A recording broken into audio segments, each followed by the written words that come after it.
The deadline has now passed for former President Trump's legal team to respond to a request for a protective order in his latest criminal case.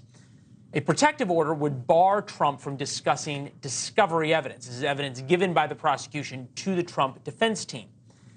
The deadline passing comes after Mr. Trump spent the weekend attacking Jack Smith. Here he was on Saturday in South Carolina.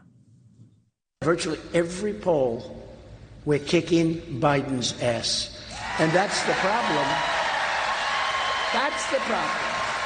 And if I wasn't, we wouldn't be under investigation by deranged Jack Smith. He's a deranged human being. You take a look at that face, you say, that guy is a sick man. There's something wrong with him.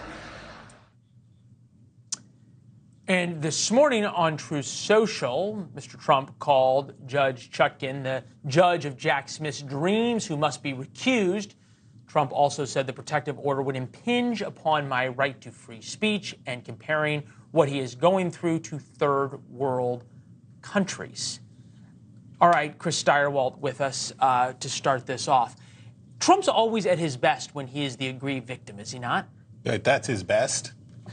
I don't know. Seems to do pretty well. I think Donald Trump is at his best when he's scared and he is willing to show a little humanity. And we haven't gotten to that part yet. No, you've seen it throughout. Donald Trump has run his best when he has been a little scared. I don't know whether this is just braggadocio and he is doing it because he is scared, and he'll get to the scared part later. But this is not Donald Trump at his best.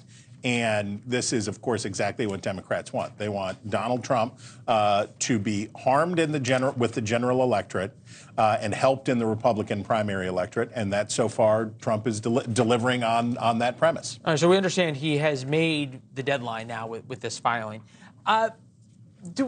I guess my question would be, Julia, where does this go in terms of the judge can issue a protective order?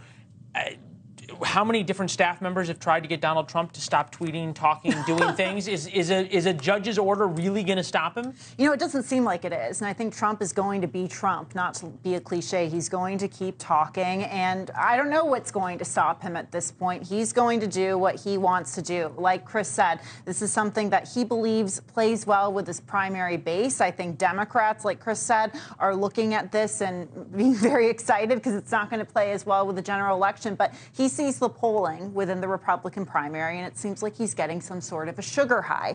He sees these indictments as helping him. Now, the fundraising and him burning through cash and that part of it, that's another conversation. But right now, he's looking at these polls, or it seems like he is, and he's getting excited. Yeah, he keeps working. Sean Spicer, to you. Really, we all have heard the advice over and over and over again, not from Donald Trump's own lawyers, but from lawyers on television, stop talking on and on. Is this setting up a showdown? If Donald Trump said, you know, hey, indict me a third time and I'm going to be guaranteed to be president, is he just going to dare this judge to issue this order and then throw him in jail if he violates it? It seems so. I mean, look, there's the legal piece of this and there's the political piece. And politically speaking, he has benefited now on three separate indictments. And his poll numbers, his fundraising numbers go up. Obviously, Julie brought up the burn rate. That's a separate subject. But the bottom line is, politically speaking, he has seen the benefits of being indicted. And I think no lawyer is going to tell him to stop. His view is, hey, you deal with the legal piece of this. I'll do the political. All right, Johanna, how, from a Democratic perspective, this sort of couldn't be working out better, could it?